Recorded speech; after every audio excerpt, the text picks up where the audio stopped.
very good evening and welcome to World Now at 4. I am Peace Oginegbawe. First, let's talk the headlines. On the headlines, Nigeria molds sanction over media houses. Malema guarantees unrest in South Africa.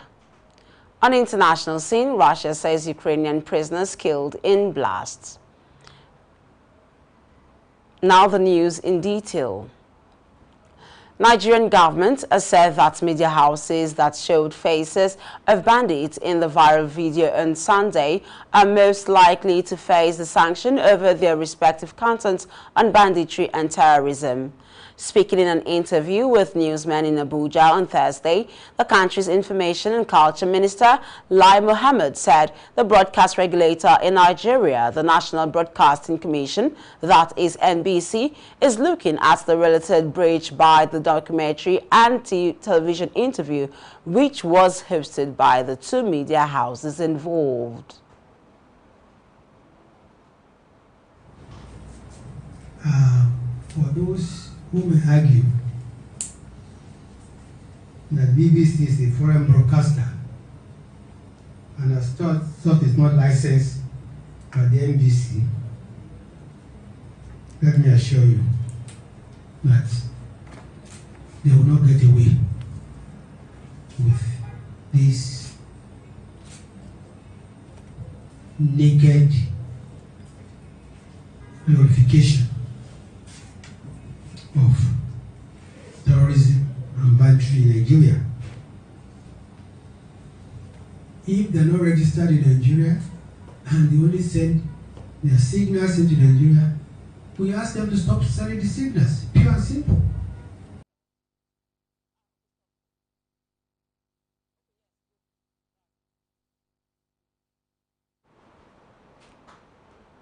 Meanwhile, in response to the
We apologize for the break in the news.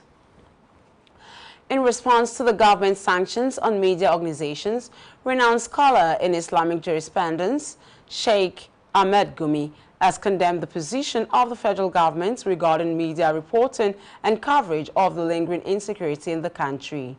Sheikh Gumi specifically reacted to the position of the government regarding an investigative documentary by an international media organization that exposed so much about the politics of insecurity, genesis of the crisis, and how bandits and terrorists virtually took control of several communities across the Northwest during his weekly lectures on Thursday night. He also commended local and international media organizations for coming out bold to report about the magnitude of the insecurity, government's wrong approach in tackling the crisis, and how it has become a lucrative business for the criminals and few in position of power and authority. The cleric further condemned the sanctions the government said will be slammed on the media houses, stating that FG's attempt is to blackmail media houses so as to cover its failure and to divert public scrutiny into high-level corruption in military, spending and budgetary allocation, as he urged the media not to be intimidated by official blackmail and to always make government accountable. Nigerian Army has announced a reshuffling of its leadership by appointing new general commanders, corps commanders, commandants of training institutions, brigade commanders, and commanding officers, among others, today. The announcement was made via a statement by the Defense Headquarters signed by the Director, Army Public Relations, Brigadier General Onyema Nwachukwu, as the Chief of Army Staff, Lieutenant General Farouk Yahaya, approved the posting and appointment of some senior officers in order to tackle the spate of security breaches rocking the country. This is also coming after the President Muhammadu Buhari had on Thursday met with the security chiefs in Abuja. Meanwhile, members of the armed forces have assured President Buhari of adopting a new strategy to deal with terrorists and bandits who wreak havoc across the country. This was disclosed by the National Security Advisor, Major General Babagana Monguno, who briefed reporters after a Security Council meeting on Thursday in Abuja. The Lagos State Emergency Management Agency, that is LASEMA, said a heavy-duty truck was involved in a lone accident on the Ikorodu Road in the state today. Permanent Secretary LASEMA, Olufemi Oke Osonyi Tolu, who confirmed the incident in the statement, said the accident occurred on the inward section of the Palm Grove Obanikoro end of the road. The statement confirmed in a report on the truck that it was upon arrival of the agency's team at the incident scene that it was observed that a truck conveying two payloaders had a lone accident. Further information gathered at the incident scene revealed that the truck lost control and rammed into culvert due to brake failure, although the truck totally blocked an entire lane, but no incident of death had been recorded. When the news returns, news from other parts of Africa, just stay with us.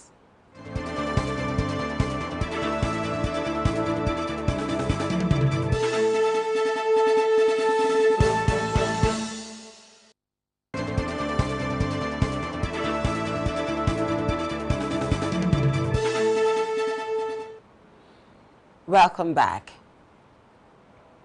Protests against Guinea's junta and its handling of plans to return to democracy brought the capital to a standstill on Thursday, with organizers on Thursday claiming that one person was killed. Thursday morning, between young demonstrators and the police in several areas, seen as opposition strongholds in the capital. The protest began ahead of comments by the chair of the regional bloc, who claims to have persuaded the junta to shorten its timeline for the return to democracy. Umaru Sissoko Embalo, President of Guinea-Bissau and current chairman of the ECOWAS, speaking during Macron's visit to his country, said he met the president of the commission, that is ECOWAS, to make the military junta understand the decision of the summit of heads of state that the transition cannot exceed 24 months. On the other hand, Osman Gualo Diallo, Guinean minister and spokesman for the transitional government, said neither the government nor the presidency confirmed this information on the duration of the transition in Guinea. 3 leaders of the National Front of Defense of the Constitution were arrested on July 5, provoking violence demonstrations that were some of the first since the junta seized power.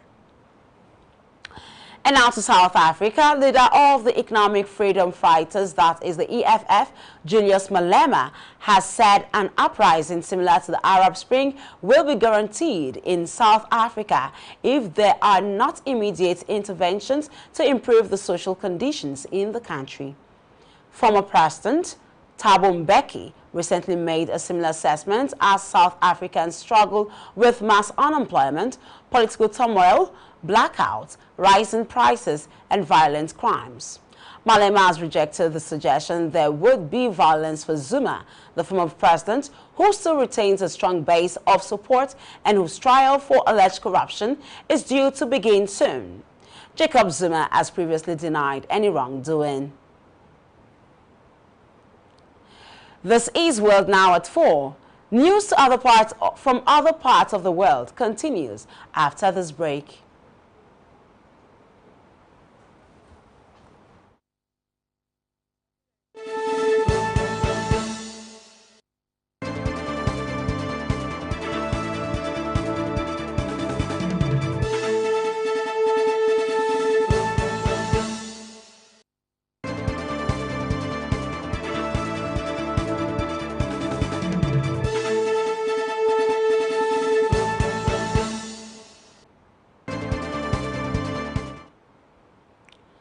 Welcome back.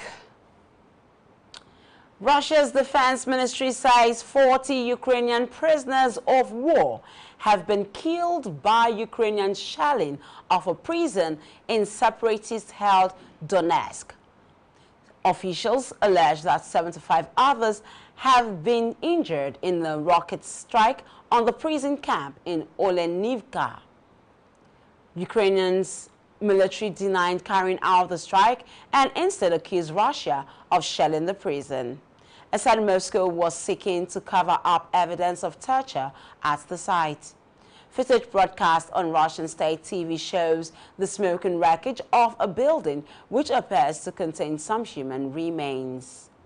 Meanwhile, Daniil Bezsonov, a spokesperson for the Russian-backed separatist Donetsk People Republic, said the strike had been a direct hit on the barracks holding prisoners and the number killed might increase. Russia's defense ministry said the strike had been carried out with U.S.-made HIMARS artillery, and it accused Ukraine of deliberately perpetuating the provocation. Away from that, a group of migrants has escaped from a truck abandoned in Mexico a month after more than 50 people died in similar circumstances in the United States. The lorry was headed for the United States border, but was abandoned by the driver ahead of a checkpoint, according to paramedics. Authorities found at least 94 people, mostly Guatemalans, in and around the lorry on Wednesday night, and it is thought others may have run away. Paramedics say one man who was unconscious was taken to the hospital. Mexico National Guard and Navy patrolled the area looking for people hiding in the surrounding bushes. Meanwhile, civil protection paramedic Cristobal Cisneros Valencia said the migrants had started to feel suffocated and had battered the roof of the trailer until they broke through and could jump out. Back to the Ukraine-Russia, the war has now entered the 6th month, and even after months of fighting, there is no end to the conflict inside. As the war continues to rage, Russia is now gaining strong grounds in the eastern part of the conflict-ridden country. In the latest reports, Russian troops have reportedly made significant gains in parts of eastern Donbas region. At the same time, Ukrainian and Russian officials traded accusations on Friday of bombing a location in the Donbas region that killed dozens of Ukrainian prisoners of war that were captured after the long battle for Mariupol. It's time for business news. After this break, just stay with us.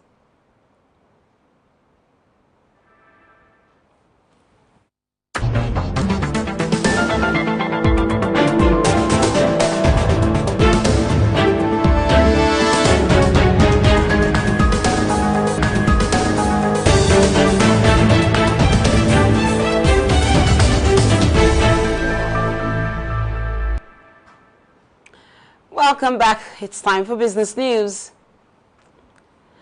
The management of the Nigeria Port Authority, that is NPA, has secured approval for the designation of Lekki Deep Seaport as customs port and approved wharf has been gotten. This is in line with the promise of ensuring the operational takeoff of berthing of commercial vessels at the Lekki Deep Sea Port before the end of 2022. The NPA had written a letter through the Ministry of Transportation seeking expedited presidential approval for the port to be gazetted as customs port and approved wharf in line with the requirements of the law. With this approval granted, all is set for commercial vessels from across the world to berth and clear cargo at Nigeria's first deep sea port and first fully automated port. Recall that Mohammed Bello Koko had, whilst receiving the first vessel to berth at the Lekki Deep Sea Port, said the commitment of the Nigerian Port Authority to providing every support necessary to place Nigeria on the global list of countries with deep seaports is unflinching. We now move away from that story to another story where the Ukraine President Volodymyr Zelensky says first grain ship from Ukraine since Russia's invasion is ready and waiting for signal to leave port. Zelensky mentioned this while speaking on a visit to the port of Konomorsk after the UN aid chief said the ship could leave today. A UN-led deal was signed a week ago to resume exports after a blockade that led to food price rises. With hopes of an imminent departure, President Zelensky joined ambassadors from the G7 industrialized nations on the Black Sea coast, standing in front of the Turkish-registered ship Polonet, while the ship was being loaded with grain. Officials said another 17 ships were already being laden with 600,000 tons of cargo. Meanwhile, the UN aid chief made clear exports would only resume safely when the route through the Black Sea was finalized. And in China, there's been signals that it may miss its annual economic growth target as COVID restrictions weigh on the world's second largest economy. In a statement after its quarterly economic meeting, the 25-member Politburo, which is chaired by President Xi Jinping, said leaders would strive to achieve the best results possible. On Thursday, the Politburo, the ruling Communist Party, top policy-making body, said it aims to keep growth within a reasonable range. It did not mention the official growth target of 5.5% as it has earlier set. China is continuing to pursue a zero-COVID policy that has put major cities into full or partial lockdowns. Still to come, sports news on World Now at 4. Just stay with us.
Good afternoon and welcome to Sports News on the World Now at 4. I am Aidnan Lubem and now to Sports News.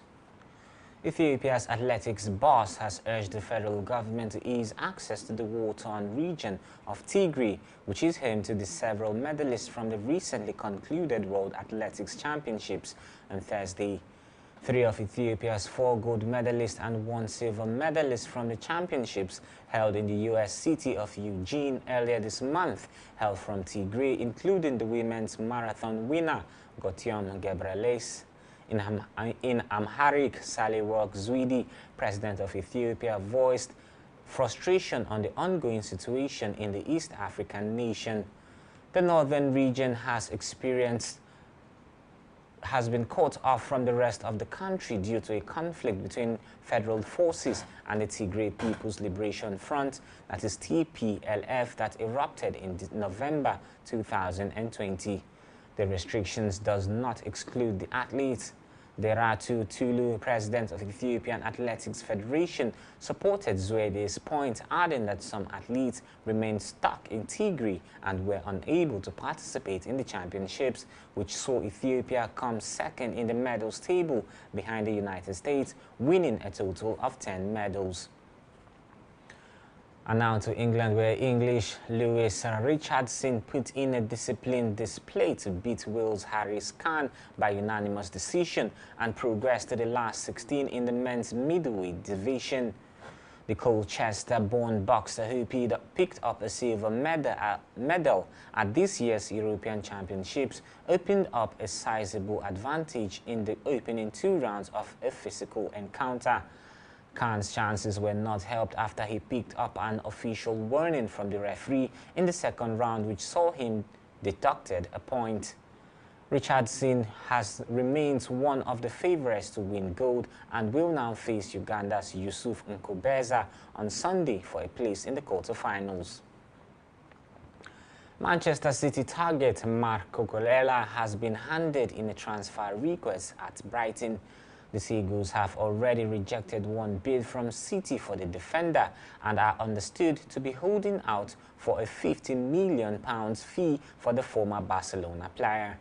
The 24-year-old left-back joined Brighton from Getafe last summer. He has been identified by City manager Pep Guardiola as a replacement for Alexander Zinchenko, who left City to join Arsenal this summer. Cucurella is understood to feel Brighton's asking price is unrealistic. A Barcelona academy graduate, he has won senior cap for Spain and played for the under-23 side that won silver at the Tokyo 2020 Olympic Games. And that's sports news on World Now at 4. Back to Peace for the rest of the news.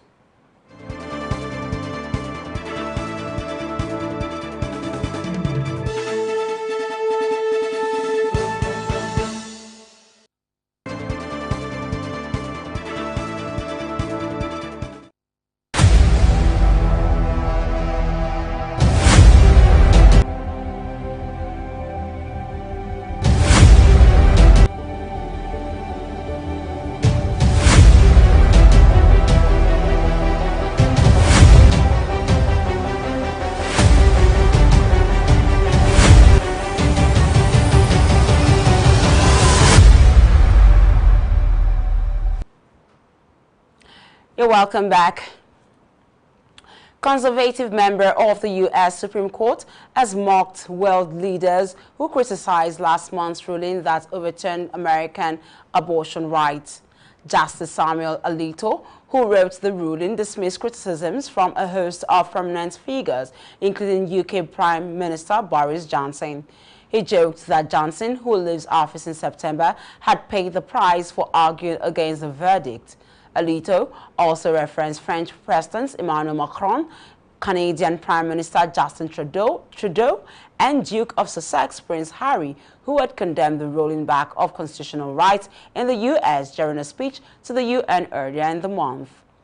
Prince Harry appeared to be referring to the abortion ruling when he said in his address to the UN, "From the horrific war in Ukraine to the rolling back of constitutional rights here in the United States, we are witnessing a global assault on democracy and freedom."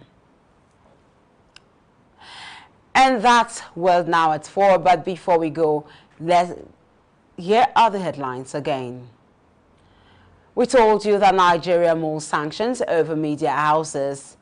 Malema has guaranteed unrest in South Africa. And Russia says Ukraine prisoners killed in the blasts.